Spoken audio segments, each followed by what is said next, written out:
believe it. I still struggle. 6 years, I struggle to believe that Phoebe's dead. One phone call and Mum, Natalie Hansjuck's life was shattered forever. Our family, it will never be the same. My other children, their lives will never be the same. Do you remember the words that were used to tell you that Phoebe had died?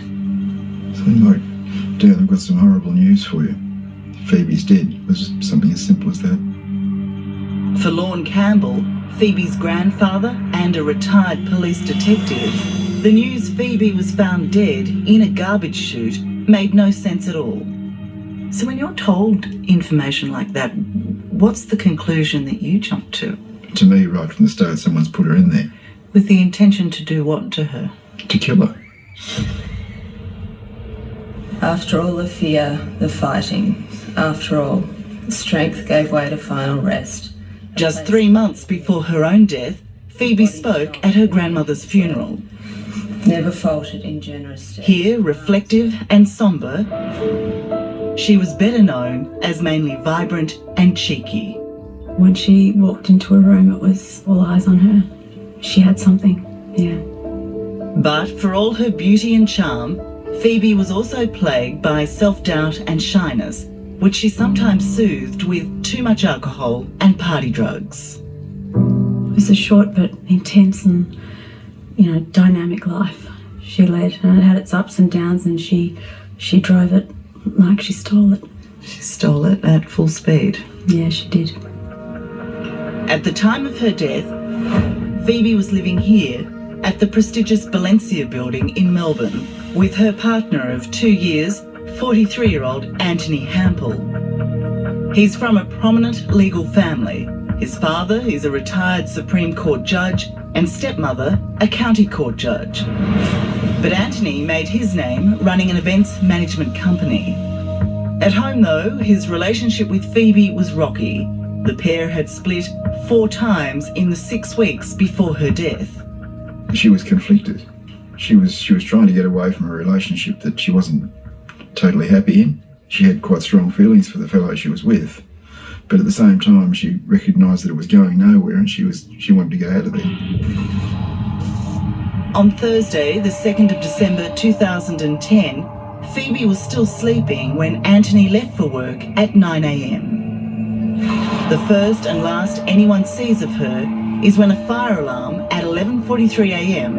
has the entire building evacuated.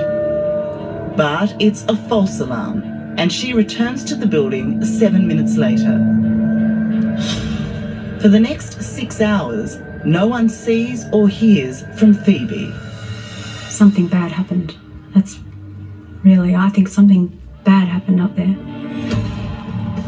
Just after 6 p.m, security swipe records show Anthony arriving home. Her handbag and keys are on the bench, but there is no sign of Phoebe, despite plans for her and Anthony to head out to dinner with her father. There are 2 glasses on the table and shards of broken glass on the floor. The apartment was a terrible mess. It was never a mess. It looked most of the time as though nobody lived there. Later, police would find blood smeared on the door architrave, computer mouse, and study desk. Anthony has now been home for an hour. Sometime between 7:06 and 7:09 p.m, the building's concierge makes an awful discovery. Phoebe's body is found on the floor of the refuse room. Around this time, 11 flights up, Anthony orders takeaway food for one. The way that it is at the moment is that no one else was involved in Phoebe's death. She put herself down the chute accidentally. It's just like a case closed. And we don't believe that happened.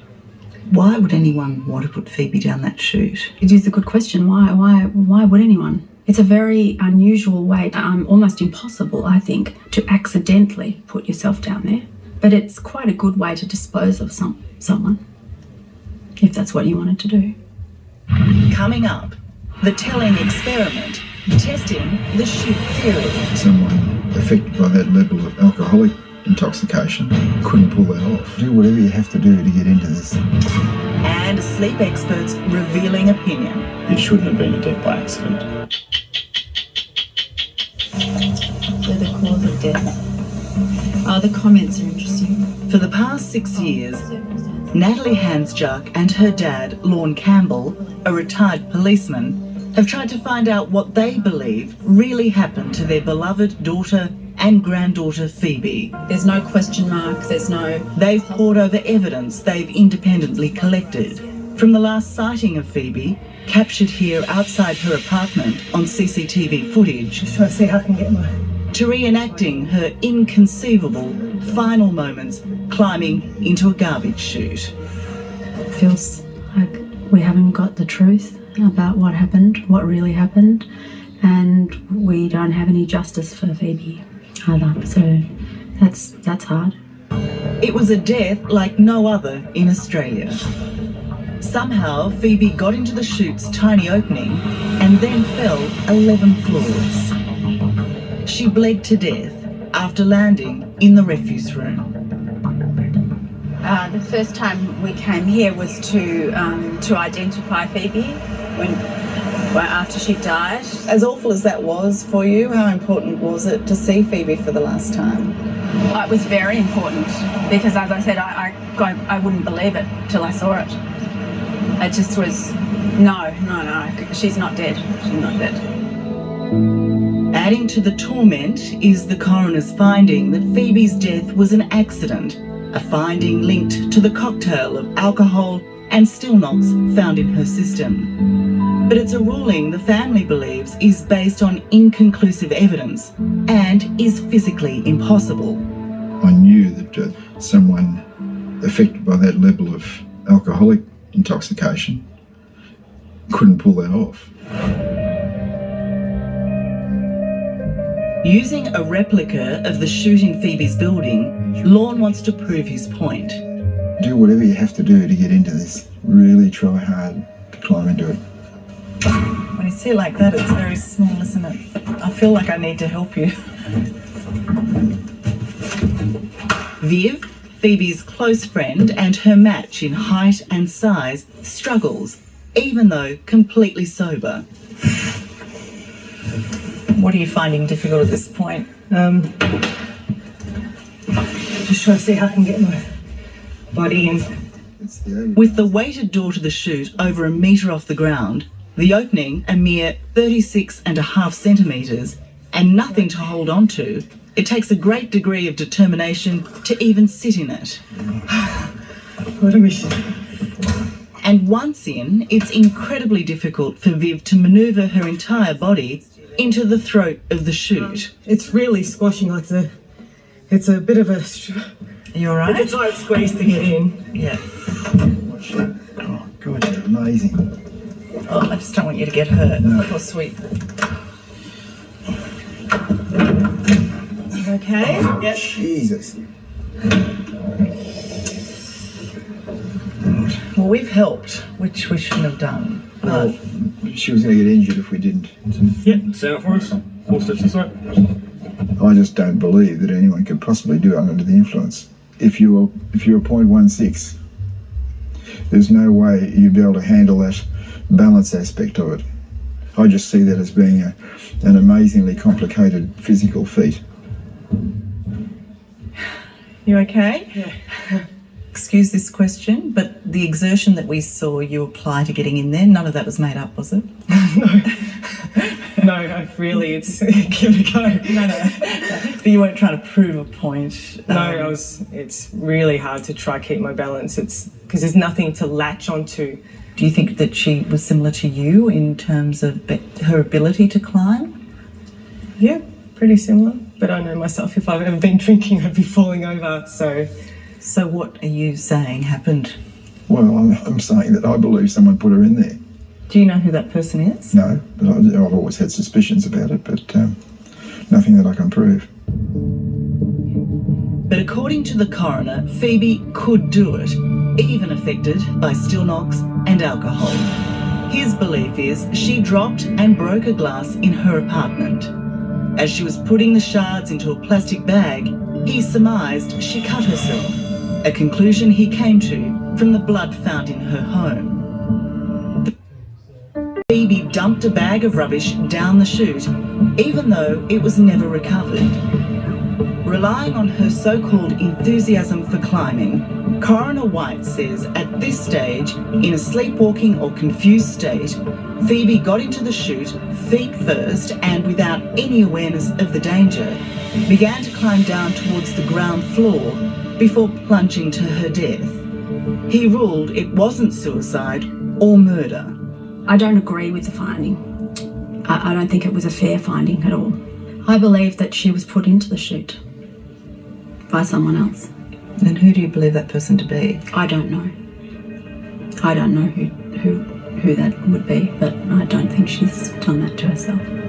Interestingly, for a finding based on sleepwalking, the coroner didn't think it was necessary to call a sleep expert at the inquest.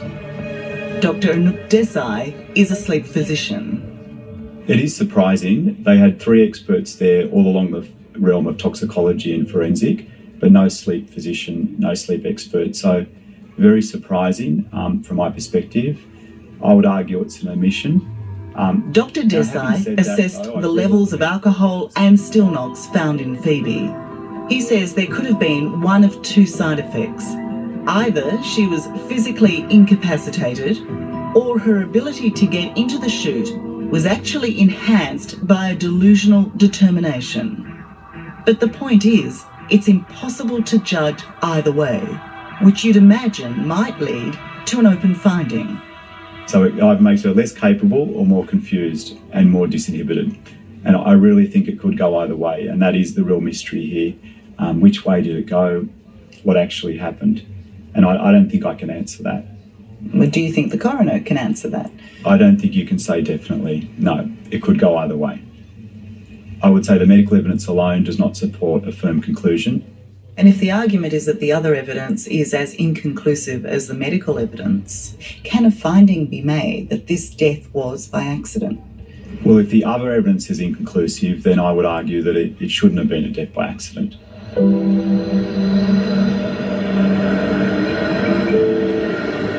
Rain or shine, but usually on a Friday, Natalie would meet Phoebe here at her favourite coffee shop. I mean, I'd imagine then the conversations here, maybe even at this table, were varied. I guess there were happy chats and sad chats. And funny. There was laughter, there were sometimes tears, there were confessions. It was a very important thing that we did together. So is it hard for you to come here, or do you like to do it, to relive those times? It's a mix. Sometimes I've come here and cried.